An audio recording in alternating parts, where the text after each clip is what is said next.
Assalamualaikum warahmatullahi wabarakatuh. Salam sukses, salam ngarit, salam satu hobi teman-teman semua. Pada kesempatan kali ini, saya akan berbagi bagaimana cara kita untuk membuat kandang dengan harga yang sangat efisien. Jadi cara ini sudah saya lakukan berulang kali. Mungkin dari teman-teman yang selama ini kesulitan modal untuk membuat kandang, cara ini bisa kita pakai. Jadi cara yang hanya membutuhkan Rp10.000 lah untuk membuat kandang sebanyak yang teman mau lah. Bisa untuk 100, 200, 500 pun cukup DOC ataupun anakan ayam, baik DOD maupun DOC.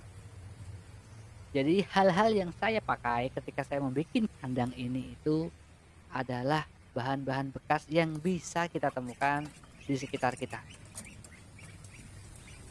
Bahan yang pertama adalah box buah.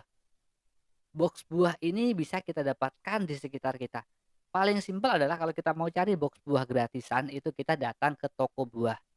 Di sekitar kita pasti banyak, di pasar, di mana itu pasti ada. Jadi box-box buah ini pasti dibuang oleh mereka. Itu yang kita pakai. Bahan kedua ya paling kayu-kayu kecil lah, kayu-kayu reng-reng yang udah nggak kepakai gitu sebagai rangka utamanya. Jadi yang nyaris kita beli itu cuma paku. Paku pun 10.000 sudah dapat banyak, karena kan paku yang kita pakai kan rata-rata paku-paku kecil. Jadi 10.000 cukuplah untuk bikin 2, 3 kandang itu cukup. Ini saya tunjukkan bagaimana kandang saya bikin. Jadi dengan modal 10.000 kita bisa membuat kandang sesuai keinginan kita dengan harga efisien, tapi ini cocok buat DOC, DOD, baik masih usia seminggu, 2 minggu, bahkan usia sebulan pun kita masih bisa pakai. Pertama dari desain kandang yang saya buat ini ya. Jadi kandang ini hanya 3 lapis. Saya buat di bagian atas itu ada 3 bagian. Di bagian tengah ada 3 bagian. Dan di bagian bawah ada 2 bagian. Jadi polanya saya tidak sama 3 semua karena biasanya yang bawah tuh saya bikin 2 lebih besar lah daripada yang atas.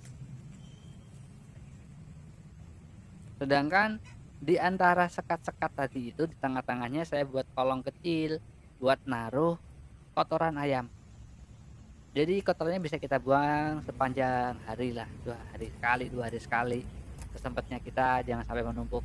Jadi nanti kadang tetap bersih. Yang kita perhatikan dalam bikin kandang ini tentu selain bahannya murah, saya akan ajarkan bagaimana cara kita membuat pintu dengan sangat murah. Yang saya gunakan nggak pakai engsel, engsel beli. Ya saya hanya pakai ban bekas. Ban bekas apa? Ban motor bisa kita pakai, ban sepeda dalam bisa kita pakai. Artinya ya kita hanya menggunakan ban itu sebagai pengganti engsel. Ya kalau mau pakai engsel, syukur harganya lumayan. Tapi kalau pakai yang gratisan, banyak. Itu pilihan kita. Dan saya memilih untuk yang gratis. Jadi pintu kandang ini kita bikin sedemikian rupa ya. Ada yang di pintu samping, pintu tengah, pintu ke atas, ke bawah, itu pilihan saja. Jadi tidak ada yang benar, artinya ya suka-suka kita aja. Tapi saya tunjukin desain cara pembuatan polanya. Jadi kita tempelkan ban seperti ini.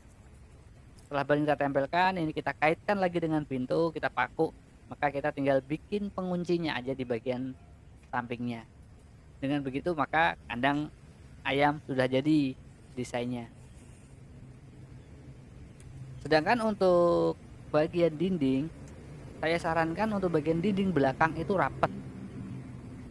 Menggunakan apa ya? Menggunakan box kayu sudah nggak kepakai di pasar, banyak banget. Kita tinggal potong sesuai ukuran yang kita kehendaki, kita sesuaikan ukurannya, kita paku, selesai, kita buat rapat aja yang belakang. Nggak usah ada cahaya, nggak usah ada angin, nggak apa-apa kalau belakang, buat kehangatan ayam. Tapi kalau di bagian samping, kita buatlah sedikit renggang, artinya kan jadi nggak terlalu pengap. Tapi jangan renggang banget karena kita menghindari angin yang banyak masuk.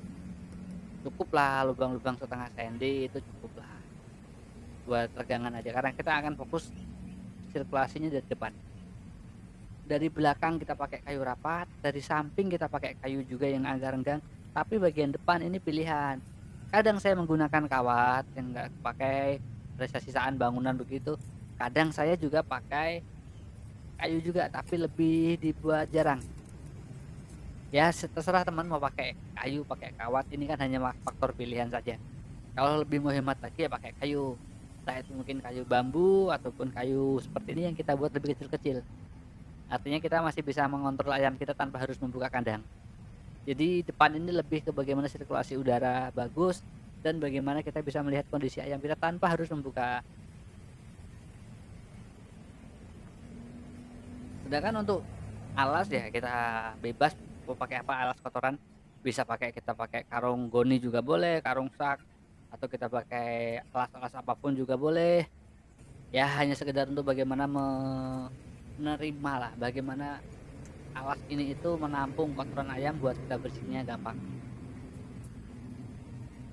Terus yang kita perhatikan selanjutnya itu atapnya. Jadi atap ini harus kita kasih moncong ya kayak topi gitu loh. Jadi moncongnya ini ya 20 senti cukup lah. Kalau lebih panjang lebih bagus ya 20 senti 25 senti lah.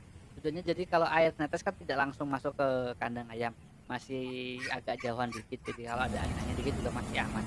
Tujuan moncong sih itu seperti helm. Atau kita juga pakai pakai spanduk-spanduk bekas-bekas ya, yang penting gratisan lah. Tujuan juga tidak untuk bagus-bagusan kok, ayam terjamin hangatnya, nggak kena air hujan, selesai masalahnya. Yang penting panennya bagus. Setelah kita sudah tahu cara bikin spesifikasinya, idealnya kita gambar dulu ya. Idealnya kita gambar dulu, kita mau bikin seperti apa, kita tentukan ukurannya seperti apa, kita dapat bahan bakunya seperti apa, berapa tingkat, sesuai dengan kandang lokasi kita yang kita gunakan, barulah kita bikin secara sempurna. Dengan kandang yang cukup murah seperti ini, nggak ada alasan buat kita ngomong, oh saya kehilangan modal, saya nggak punya bikin kandang, duit saya habis buat bikin kandang. No, nggak ada alasan buat peternak mengeluh. Banyak banget di sekitar kita bisa kita manfaatkan. Jadi semangat berternak, semoga sukses. Mari saling berbagi, mari saling mengingat.